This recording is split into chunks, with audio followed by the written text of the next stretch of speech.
HSC physics সাবজেক্টটা আমাদের অনেকের কাছে কিন্তু বইয়ের কারণ, যার ফলশ্রুতিতে আমরা আল্টিমেটলি দেখা যায় যে ফিজিক্সটাকে ভালো মতো শেষ করতে পারি না, বা শেষ করলেও ওই পড়াগুলো আমাদের মাথার মধ্যে সেট হয়ে থাকে না। ধরো আমরা সারা বছর অনেক ক্লাস করি ফিজিক্স নিয়ে, অনেক প্র্যাকটিস করি, অনেক এক্সামও দিই, বাট আলটিমেটলি পরীক্ষার আগে গিয়ে মনে হয় যে এই বুঝে আমি কিছুই পারি না, দিন ধরে আমি কি করলাম কিছুই তো মনে নেই।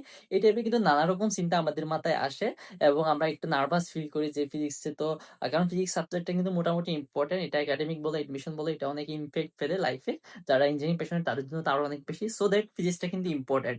সো এই ইম্পর্টেন্ট সাবজেক্টটা তো অবহেলা করা যাবে না, এবং এইচএসসি তে কিন্তু ফিজিক্সের একটা মার্ক কিন্তু ইঞ্জিনিয়ারিং অনেক বেশি ইম্প্যাক্ট ফেলে। সো সেই হিসাবেও কিন্তু ফিজিক্সটা অনেক বেশি ইম্পর্টেন্ট। সো তুমি যদি এই ফিজিক্স নিয়ে অনেক প্রবলেম ফেস করে থাকো, বা তুমি যদি এটা না বুঝো যে ফিজিক্সের কোন সাবজেক্টগুলো ইম্পর্টেন্ট, কারণ হলো আমরা যখন কোন একটা বিষয়ের যে ইম্পর্টেন্ট বিষয়গুলো থেকে রেগুলার কোয়েশ্চেন আছে ওগুলো যখন আমরা বুঝে যাবো, তখনই কিন্তু আমরা ওই সাবজেক্টের মতো অনেক বেশি বেটার করতে পারবো। এই জন্য আজকে আমি আমার এই ভিডিওর মধ্যে শেয়ার করব যে ফিজিক্সের কোন চ্যাপ্টার গুলো তোমার থেকে মাস্ট পড়তে হবে, এবং ওই চ্যাপ্টার গুলো কোন টপিক গুলাতে তুমি বেশি ইম্পর্টেন্স দিবা, বা কোন টপিক গুলাকে তুমি গুরুত্ব সহকারে বেশি পড়বা, সেসব বিষয় নিয়ে আলোচনা করার ট্রাই করব। সো ভিডিওটা যদি তোমার জন্য ইম্পর্টেন্ট মনে হয়ে থাকে তাহলে তুমি ভিডিওটা কন্টিনিউ করতে পারো। চলো শুরু করা যাক। তো দেখো, তোমাদেরকে তো আমি ভিডিওর টাইটেলে বলছিলাম যে 2 মান্থে কিভাবে সরি 2 মান্থে কিভাবে সিলেবাসটা শেষ করতে পারো, মানে ফিজিক্স সিলেবাসটা শেষ করতে পারো সেটা নিয়ে কথা বলবো। সো আমি তোমাদেরকে আসলে 2 মান্থে তোমরা এটা আসলে শেষ করতে পারবা যদি তুমি 2 মান্থ লাগাতার ফিজিক্স পড়ো। আমি তোমাদেরকে আসলে ওইভাবে বলবো না যে তুমি লাগাতার 2 মান্থ জাস্ট ফিজিক্সের পিছনে টাইম দাও। আমি তোমাদেরকে এটা বলবো যে তোমাদের উইকে কিন্তু 7 ডে, মানে 7 দিন। সো 7 দিনের মধ্যে তুমি কি করতে পারো, SMW মানে স্যাটারডে, শনি সোম বুধ তুমি কি করতে পারো, 2টা সাবজেক্ট পড়তে পারো। আর হলো রবি মঙ্গল বৃহস্পতি তুমি আর 2টা সাবজেক্ট পড়তে পারো। ধরো তুমি শনি সোম বুধের মধ্যে তুমি ধরলা যে ফিজিক্স প্লাস কেমিস্ট্রি পড়বা, আর রবি মঙ্গল বৃহস্পতির মধ্যে ম্যাথ বায়োলজি পড়বা। সো তুমি চাইলে এভাবে একটা টার্গেট করতে পারো, অথবা এটা তুমি তোমার নিজের মতো করে নিজের মতো করে মানিয়ে নিতে পারো যে তুমি SMWতে হলো তুমি ফিজিক্স আর বায়োলজি পড়বা বা ফিজিক্স আর ম্যাথ পড়বা, এটা তুমি নিজের মতো করে সাজিয়ে নিতে পারো। সো আমি তোমাদেরকে রিকমেন্ড করবো এটা যে তোমরা সপ্তাহের এই 7 দিনের মধ্যে তোমরা 3 দিন করে ভাগ করে নিতে পারো, এবং তোমাদের হাতে যে ফ্রাইডে সময়টা আছে এই ফ্রাইডেটাতে তোমরা হলো রিভিশনের জন্য রাখতে পারো। কারণ হলো আলটিমেটলি তুমি যদি রিভিশন না করো তাহলে তোমার কিন্তু ওই পড়াগুলো আর পরে লাভ হবে না, বা ওগুলো তোমার মাথার মধ্যে দীর্ঘদিন স্থায়ী হবে না। এই জন্য তোমরা সবসময় ট্রাই করবা যে একটু রিভিশন দেওয়ার জন্য, এটা ফ্রাইডে হোক বা তোমার যে টাইমটাতে তুমি ফ্রি থাকো ওই টাইমটাতে একটু রিভিশন দেওয়া, অথবা কোনো একটা বিষয় পড়ার আগে প্রিভিয়াস পড়াগুলো একটু রিভিশন দিয়ে আসো যে আমি এগুলো আসলে আমার মনে আছে কিনা বা ওগুলো আমি পারতেছি কিনা এটা দেখার জন্য। তো তোমরা যদি এই রুটিনটা ফলো করতে পারো তাহলে আশা করি তোমাদের সিলেবাসটা শেষ হয়ে যাবে। তোমার হাতে যদি 3-4 মাস বা 5-6 মাস যদি হাতে যতটুকু সময় থাকুক না কেন, ওই সময়টার মধ্যে যদি তোমরা নিজেদের মতো করে গুছিয়ে নাও তাহলে আশা করি তোমাদের সিলেবাসটা ভালো মতোই শেষ হয়ে যাবে আর কি। কারণ হলো তুমি হয়তো বা তোমার হাতে যদি দেখো তোমার হাতে যদি 2 মাস সময় আছে তাহলে তুই 2 মাসে কম একটা টার্গেট নাও, আবার তোমার হাতে যদি 6 মাস থাকে 6 মাস সময় থেকে থাকে তুমি একটু বেশি টার্গেট নাও। সো এভাবে তুমি একটা টার্গেট নিয়ে কি করবা, তোমার সিলেবাসটা শেষ করবা আর কি। সো যেহেতু ফিজিক্স নিয়ে কথা বলার কথা ছিল ভিডিওটার মধ্যে, সো সেটাই দেখি শুরু করা যাক। সো ফিজিক্সের কিন্তু 2টা পার্ট, একটা হলো ফিজিক্স ফার্স্ট আর একটা হলো ফিজিক্স সেকেন্ড। সো আমি এই 2টা পেপারের যেসব ইম্পর্টেন্ট চ্যাপ্টারগুলো আছে সেগুলো একটু তোমাদেরকে দেখিয়ে দিই। প্রথমেই দেখো, সরি, হ্যাঁ, প্রথমে তোমাদের ফিজিক্স ফার্স্ট পেপারের মধ্যে কিন্তু কয়টা চ্যাপ্টার দেখা যাচ্ছে, তোমাদের ফার্স্ট পেপারের মধ্যে 10টা চ্যাপ্টার আছে। কিন্তু যাদের শর্ট সিলেবাস তাদের ক্ষেত্রে দেখা যায় যে এই চ্যাপ্টারগুলো ছিল না, গতিবিদ্যা আর তরঙ্গ। যেমন কি আমাদের ক্ষেত্রে আমরা শর্ট সিলেবাস এক্সাম দিচ্ছি, সো গতিবিদ্যা আর তরঙ্গ আমাদের ছিল না। যদিও আমি গতিবিদ্যাটা একদম এসএসসির শুরুতে একটু পরে দেখছিলাম, এটা অনেকটাই তোমার এসএসসির সাথে কিন্তু মিল আছে, এবং এই গতিবিদ্যাটা কিন্তু মোটামুটি ইম্পর্টেন্ট এই যে নিউটনীয় ভেক্টর, নিউটনীয় বলবিদ্যা এগুলো পড়ার জন্য। সো তুমি যদি একদম এখনও বিগিনার লেভেলে হয়ে থাকো, ফিজিক্স নিয়ে যদি তোমার টোটালি ধারণা না থেকে থাকে, তাহলে আমি তোমাকে বলবো তুমি প্রথমে ভেক্টর দিয়ে শুরু করতে পারো। এরপর হলো তুমি ধাপে ধাপে গতিবিদ্যা, নিউটনীয় বলবিদ্যা এগুলো লাগাতে পারো। এই 3টা চ্যাপ্টার কিন্তু তোমার ফিজিক্সে মাস শেষ করতে হবে। যদি এই 3টা চ্যাপ্টার তুমি শেষ করতে না পারো তাহলে তুমি দেখা যাবে যে পরবর্তীতে চ্যাপ্টারগুলোতে অনেক বেশি তুমি পেইন খাবা আর কি। এরপর কাজ ক্ষমতা শক্তি, সো এগুলো সবগুলাই মোটামুটি ইম্পর্টেন্ট চ্যাপ্টার বলা যায়, কারণ হলো সবগুলা থেকে মোটামুটি কোয়েশ্চেন আসে, কারণ হলো তোমার পরীক্ষায় কিন্তু 8টা সিকিউ আসবে। সো 8টা সিকিউ আসার জন্য কিন্তু এগুলো সব ইম্পর্টেন্ট। যদি ভৌত জগত পরিমাপ এগুলো ইম্পর্টেন্ট, এগুলো জাস্ট এমসিকিউর জন্য পড়লে হবে। তো এই টাইপের তুমি আরও কয়েকটা চ্যাপ্টার বাদ দিয়ে দিতে পারো। আমাদের সময় এই যে চ্যাপ্টারগুলো ছিল সব চ্যাপ্টার থেকে মোটামুটি কোয়েশ্চেন আসতো, সেই হিসাবে আমাদের মোটামুটি তুমি যদি এখান থেকে যদি 4টা বা 5টা চ্যাপ্টার যদি তুমি পড়ে যাও, তাহলে তুমি এখান থেকে বাই 4টা বা 5টা সিকিউ কিন্তু তুমি ইজিলি আনসার করে আসতে পারবা এবং তুমি ভালো একটা মার্ক গেইন করতে পারতো আর কি। অথবা তুমি যদি নিচ থেকে যদি 3টা সিকিউ পারো, তুমি আর 2টা সিকিউ কিন্তু সাইট মেন থেকে বা যে কোনো মাধ্যমে কিন্তু অনেক সময় দেখা যায় যে আমরা ভালো একটা রেজাল্ট করে আসতে পারি আর কি। সো দ্যাট আমি বলবো যে তুমি তোমার হাতে যতটুকু সময় আছে তুমি ওই সময়টা অনুযায়ী টার্গেট নাও, ছোটো ছোটো টার্গেট নাও। প্রথমে 2টা চ্যাপ্টার শেষ করবা, এরপর 3টা, এভাবে তুমি ধাপে ধাপে টার্গেট নিতে পারো আর কি। সো এখন তোমাদেরকে তো চ্যাপ্টার সম্পর্কে বললাম কোনটা কীরকম।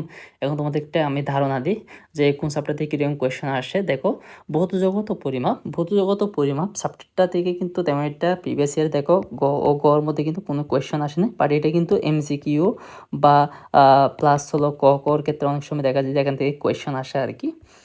এরপর হলো ভেক্টর, এটা কিন্তু ইম্পর্ট্যান্ট। এটা যারা এসএসসি শুরু করে আর কি, তারা ফিজিক্স কিন্তু ভেক্টরটা দিয়ে শুরু করে সবাই। সো ভেক্টরটা কিন্তু মোটামুটি ইম্পর্ট্যান্ট। এটা তুমি একাডেমিক বলো বা এডমিশন বলো, সব জায়গায় কিন্তু কোয়েশ্চন আসে ভেক্টর থেকে। সো ভেক্টরের মধ্যে তুমি এখানে দেখো যে ইম্পর্টেন্ট টপিকগুলোর মধ্যে, সো এখানে দেখো 3 স্টার দেওয়া আছে, এই যে 3 স্টার এটাও 3 স্টার দেওয়া আছে, এটাও 3 স্টার দেওয়া আছে। ভেক্টর ডট গুণনটা মোটামুটি ইম্পর্টেন্ট বলা যায়, এখান থেকে কিন্তু কোয়েশ্চেন আসে। এটা তুমি এডমিশনও পাবা, এখান থেকে ভালোই কোয়েশ্চেন আসে। এরপর হলো ভেক্টরের বিয়োগ ও আপেক্ষিক ব্যাক, এখান থেকেও দেখা যাচ্ছে যে তোমার 7টা গো আসছে। সো এটাও মোটামুটি ইম্পর্টেন্ট বলা যায়। সো এই টাইপের তুমি এখানে যেসব টপিকগুলা থেকে কোয়েশ্চেন বেশি আসে, সো ওইসব টপিকগুলোকে তুমি একটু ইম্পর্টেন্স বেশি দিবা। তুমি চাইলে জাস্ট হলো একটা চ্যাপ্টারের মধ্যে সব টপিক না পড়ো, জাস্ট ইম্পর্টেন্ট টপিকগুলো তুমি পড়ে যেতে পারতেছো। এতে দেখা যাবে যে তুমি ভালো একটা রেজাল্ট করতে পারতেছো আর কি, বা তুমি যেগুলো পড়ে গেছো ওগুলোতেই কমন আসতেছে। সো দেখো, এই যেগুলো বলে দিলাম এগুলো কিন্তু মোটামুটি ইম্পর্টেন্ট বলা যায়। যে ভেক্টরের ক্রস গুণন, তারপর হলো ভেক্টরের ডট গুণন, এরপর হলো নদী ও স্রোত, এখান থেকে কিন্তু কোয়েশ্চেন আসে মাস্ট। তারপরে এইগুলো তুমি পড়ে যেতে পারো আর কি। যদিও আমি রিকমেন্ড করবো সব কিছু পড়ার, বাট তোমার হাতে যদি সময় কম থেকে থাকে তাহলে ভাই তুমি এগুলো পড়ে যেতে পারো। কারণ হলো দেখতেছো এখানে যেসব কোয়েশ্চেনগুলো বারবার রিপিট হচ্ছে আর কি। সো তোমরা চাইলে এভাবে পড়তে পারো আর কি। সো ভেক্টরটা তো গেল। এরপর যদি আমরা যাই, সেটা হলো যে নিউটনীয় বলবিদ্যা। এটা তো অনেক অনেক বেশি ইম্পর্টেন্ট। এটা 30টার একটা চ্যাপ্টার। এটাতে থেকে তুমি মাস্ট কোয়েশ্চেন পাবা, সেটা একাডেমিক হোক এডমিশন হোক। এবং এটাতে অনেক ফলাফাইন কিন্তু তেমন একটা ভালো করতে পারে না, বাট আমি তোমাদেরকে বলবো একটু সময় বেশি লাগলো এটা নিউটনীয় বলবিদ্যার একটু পরে যাইও। অথবা যদি তোমার হাতে যদি সময় কম থেকে থাকে তাহলে তুমি ভাই এটা স্কিপ করো, কারণ তুমি যে সময়টা নিউটনীয় বলবিদ্যাতে দিবা সেই সময়টা কিন্তু তুমি অন্য আরও 2টা চ্যাপ্টার তুমি শেষ করতে পারবা। সো এই জন্য তুমি হাতে যদি সময় একদম টোটালি কম থেকে থাকে তাহলে তুমি স্কিপ করতে পারো। যদি তুমি একদম ফ্রেশার হও, ফার্স্ট ইয়ার হও বা তোমার সেকেন্ড ইয়ারে এখন সময় আছে, তাহলে তুমি নিউটনীয় বলবিদ্যাটা কন্টিনিউ করতে পারো। সো এখানের মধ্যে দেখো এই যে এই রাস্তার ব্যাঙ্কিং, এটা যদি 2 স্টার দেওয়া হয়েছে, বাট এখান থেকে কিন্তু ভালোই কোয়েশ্চেন আসছে। সো এগুলা তোমরা চাইলে তোমরা সলভ করতে পারো বোর্ড কোয়েশ্চেনগুলো, বা এই টপিকটার মধ্যে তুমি আর একটু ক্লিয়ার ধারণা রাখতে পারো আর কি। এরপর হলো কৌণিক ভরবেগ, এটাও কিন্তু ইম্পর্টেন্ট। এটা কিন্তু এডমিশনে ভালোই কোয়েশ্চেন আসে, সেটা একাডেমিক হোক বা এডমিশন। তারপর টর্ক, এটা থেকেও এমসিকিউ পাওয়া যায় এডমিশনের প্রায় বিশ্ববিদ্যালয়গুলোতে দেখি, যেখান থেকে একটা কোয়েশ্চেন দিয়েই দেয় অনেক বিশ্ববিদ্যালয়ের ক্ষেত্রে পাইছি আমি আর কি। So important. সো এইভাবে তুমি কিন্তু ইম্পর্টেন্ট অনুসারে তুমি নিউটনীয় বলবিদ্যাটা শেষ করতে পারো। বাট হাতে যদি কম সময় থেকে থাকে তাহলে ভাইয়া আপাতত এটা টাচ করিও না আর কি। এরপর হলো কাজ, শক্তি, ক্ষমতা, ছোটো একটা চ্যাপ্টার, বাট এখান থেকে কিন্তু একটা কোয়েশ্চেন আসে। সো তুমি চাইলে কিন্তু যে 10 নম্বর এখান থেকে কী করতে হতো গ্রেপ করতে পারতেছো। সো এখানে দেখো যে বিভব শক্তি, গতিশক্তি, এটা কিন্তু অনেক বেশি ইম্পর্টেন্ট। এগুলো তোমরা অনেকটা এসএসসিতে পড়ে আসছো আর কি। সো আবার ক্ষমতা, সো এগুলাতে ভালো করার জন্য তুমি এখানে জাস্ট ফর্মুলাগুলো একটু ভালো মতো আত্মস্থ করে ফেলবা। ফিজিক্স মানে হলো ফর্মুলা, তুমি যত বেশি ফর্মুলা পারবা তত বেশি দেখবা যে তোমার থেকে ম্যাথগুলো ইজি হয়ে যাচ্ছে। আর হলো কনসেপ্টটাও একটু বুঝতে হবে, কনসেপ্ট না বুঝলেও দেখবা যে অনেক সময় তুমি কোয়েশ্চেন এক্সাক্টলি কী চাচ্ছ এটা বুঝতে পারতেছো না আর কি। সো তোমরা তোমাদের ক্ষেত্রে এটার ধারণাটা দিয়ে দিলাম। এভাবে আমি এখানে অন্য চ্যাপ্টারগুলোর ক্ষেত্রে যদি দেখি, মহাকর্ষ বিকর্ষ, সো এই চ্যাপ্টারটাও ইম্পর্টেন্ট। এখান থেকেও এডমিশনে কোয়েশ্চেন আসে ভালোই। দেখো এখানে এডমিশনে ভালো, এই যে অভিকর্ষ ত্বরণ, এরপর হলো উপগ্রহের গতি, এবং দেখো এরপরে হলো মুক্তিবেগ থেকে কিন্তু মোটামুটি ইম্পর্টেন্ট। সো এভাবে তোমরা ইম্পর্টেন্ট অনুসারে প্রতিটা চ্যাপ্টার কন্টিনিউ করে নিবা আর কি। আমি এখানে পর্যায়বৃত্ত গতিটাও দিয়ে দিয়েছি। এই যে সরল দূরত্বে, কিন্তু এটা তুমি চাইলে এখানে জাস্ট সরল দূরত্বটা পড়ে গেলে কিন্তু এখান থেকে একটা সিকিউ কমন পাবা আর কি অনেক সময়। এরপর হলো পদার্থের গাঠনিক ধর্ম, এটাও ইম্পর্টেন্ট ভাইয়া, এটা একটু ইম্পর্টেন্ট সহকারে পড়বা আর কি। এরপর যদি আমরা দেখি সেটা হলো যে আদর্শ গ্যাস ও গ্যাসের গতিতত্ত্ব। এখানের ক্ষেত্রে দেখো এই যে আপেক্ষিক আর্দ্রতা থেকে কিন্তু ভালোই কোয়েশ্চেন দিয়েছে, যদি এটা টুয়েস্টার দিছে, বাট তোমরা চাইলে এগুলো একটু পড়ে নিতে পারো। এরপর হলো দেখো এরপর স্বাধীনতার মাত্রা, শক্তি, স্ববিভাজন নীতি, গতিশক্তি, এগুলা থেকেও কিন্তু ভালোই কোয়েশ্চন আসে। চলো আমরা এবার সেকেন্ড পেপারটা একটু দেখে আসি। সো সেকেন্ড পেপারের ক্ষেত্রে দেখা যাচ্ছে যে এখানে 11টা চ্যাপ্টার আছে টোটাল। সো 11টা চ্যাপ্টারের মধ্যে আমাদের যারা শর্ট সিলেবাস পড়ে আসছে বা যাদের এখনো শর্ট সিলেবাস রয়েছে, তো তাদের ক্ষেত্রে এখনো এই 3টা চ্যাপ্টার কিন্তু এখনো নেই, লাল লাল যে দাগগুলো দিছি। সো এখানের মধ্যে ফার্স্ট 5 মধ্যে হলো তাপগতিবিদ্যা, স্থিতিশীল স্থলদিক, এই 3টা চ্যাপ্টার তুমি শুরুতেই পড়ে ফেলতে পারো। যদি তোমার হাতে যদি একদম ফ্রেশার হয়ে থাকো, তাহলে তুমি শুরুতে এই 3টা চ্যাপ্টার শেষ করে ফেলে এরপর বাকি যাই চ্যাপ্টারগুলো এগোতে পারো। এই 3টা কিন্তু চ্যাপ্টার মোটামুটি একটু বড়, মানে লং, তোমার একটু টাইম বেশি লাগতে পারে, বাট পরবর্তীতে চ্যাপ্টারগুলো দেখা যায় যে তেমন একটা সময় নেয় না। এগুলো ছোটো ছোটো চ্যাপ্টার, সেমিকন্ডাক্টর, ইলেকট্রনিক্স, তারপরে পরমাণু মডেল, নিউক্লিয়ার পদার্থবিজ্ঞান, আধুনিক পদার্থবিজ্ঞান, এগুলো তেমন একটা বড় না। সো তোমরা চাইলে ধাপে ধাপে শেষ করতে পারো। আর এই 3টা চ্যাপ্টার নিয়ে আমার তেমন একটা ধারণা নেই, এই যে এই 3টা চ্যাপ্টার নিয়ে, কারণ হলো এগুলো আসলে আমি তেমন একটা পড়ে আসিনি, আমাদের যেহেতু শর্ট সিলেবাস ছিল। সো তোমরা আশা করি তোমাদের যে মেন্টর আছে তাদের থেকে তোমরা একটা ধারণা নিয়ে নিতে পারো, অথবা তুমি নিজেও যখন ওই চ্যাপ্টারগুলো পড়বা আশা করি বুঝে যাবা। তো আমি যেগুলো বললাম এখানে তাপগতিবিদ্যা, স্থিতিশীল, এগুলো কিন্তু অনেক বেশি ইম্পর্টেন্ট চ্যাপ্টার, এগুলো থেকে কিন্তু মাস্ট কোয়েশ্চেন আসে পরীক্ষায়, ঠিক আছে। তারপরে হলো এদিকে আধুনিক পদার্থবিজ্ঞান, এটা থেকে কিন্তু এডমিশনে দেখা যায় যে অনেক কোয়েশ্চেন আসে। তারপর পরমাণুর মডেল ও নিউক্লিয়ার পদার্থবিজ্ঞান, এটা তোমার হলো কেমিস্ট্রির সাথে অনেকটা ম্যাচ আছে, রাদারফোর্ডের মডেল ওগুলোর সাথে। এরপর হলো সেমিকন্ডাক্টর, ইলেকট্রনিক্স, এটার সাথে আইসিটির সাথে তুমি অনেকটা ম্যাচ পাবা। আইসিটির সাথে যাতে দেখা যায় যে অনেক কিছু বর্তনী তত্ত্ব এখানের সাথে কি আছে, ম্যাচ আছে। এরপর হলো জ্যোতির্বিজ্ঞান, আলোকবিজ্ঞান, এটাও এটা মনে হয় আমাদের ছিল না, ছিল নাকি এটা মনে পড়তেছে না আমার এক্স্যাক্টলি।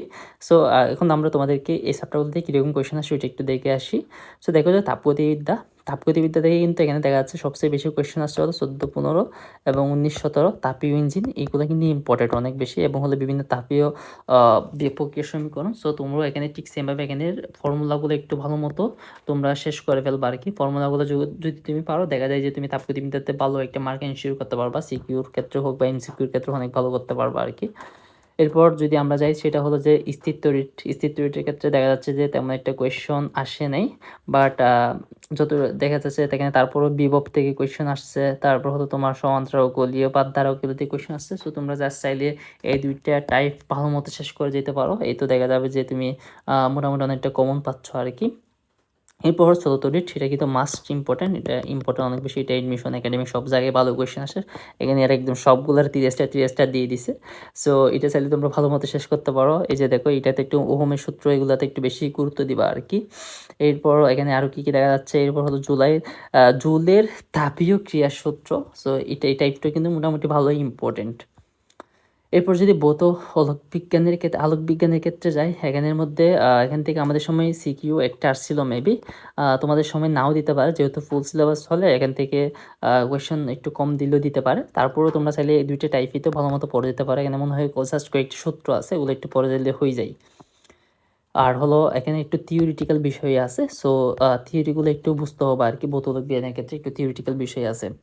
এরপর হলো আধুনিক পদার্থবিজ্ঞানের সূচনা, এগুলো একটু থিওরিটিক্যাল চ্যাপ্টার। সো তোমরা তো এখানে একটু থিওরি বুঝতে হবে, প্লাস হলো অল্প কিছু সূত্র আছে, ওগুলো একটু তুমি পড়ে গেলে আশা করি ভালো একটা মার্ক শুরু করতে পারবা। এরপর হলো পরমাণুর মডেল ও নিউক্লিয়ার পদার্থবিজ্ঞান, এখানে ক্ষেত্রে দেখো যে এটা থেকে কোয়েশ্চন আসে, বাট তেমন বেশিও না। তারপর তোমরা চাইলে এটাকে ইম্পর্টেন্স রাখতে পারো, আশা করি একটা বা অন্য একটা চ্যাপ্টারের সাথে কম্বাইন করে সিকিউ দিলেও দিয়ে দিতে পারে।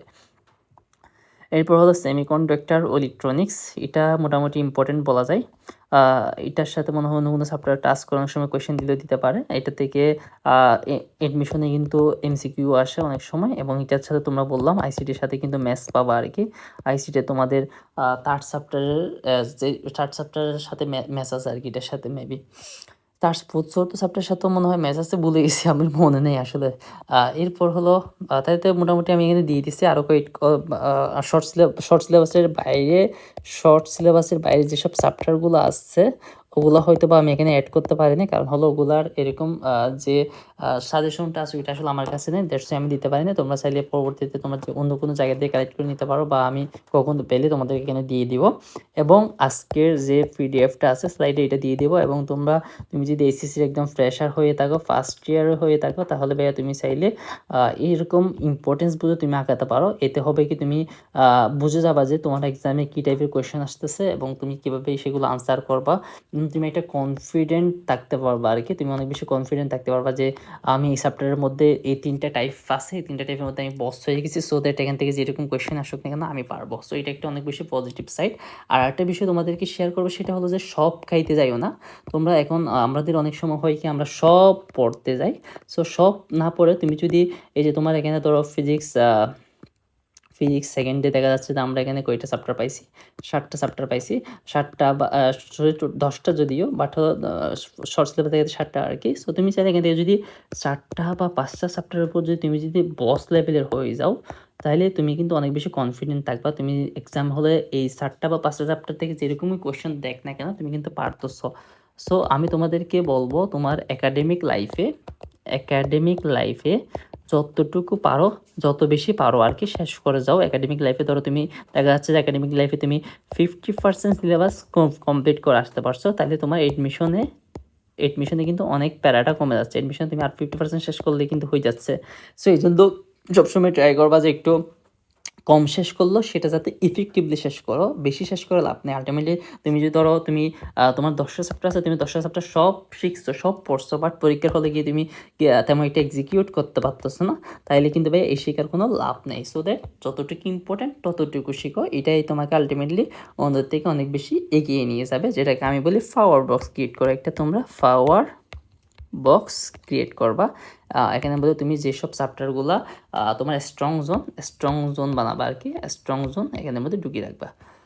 সো আজকে এতটুকু পর্যন্তই, দেখা হচ্ছে পরবর্তী কোনো একটা ভিডিওতে। সে পর্যন্ত ভালো থাকবো। আল্লাহ হাফেজ, আসসালামু আলাইকুম অ্যান্ড থ্যাংকস ফর ওয়াচিং।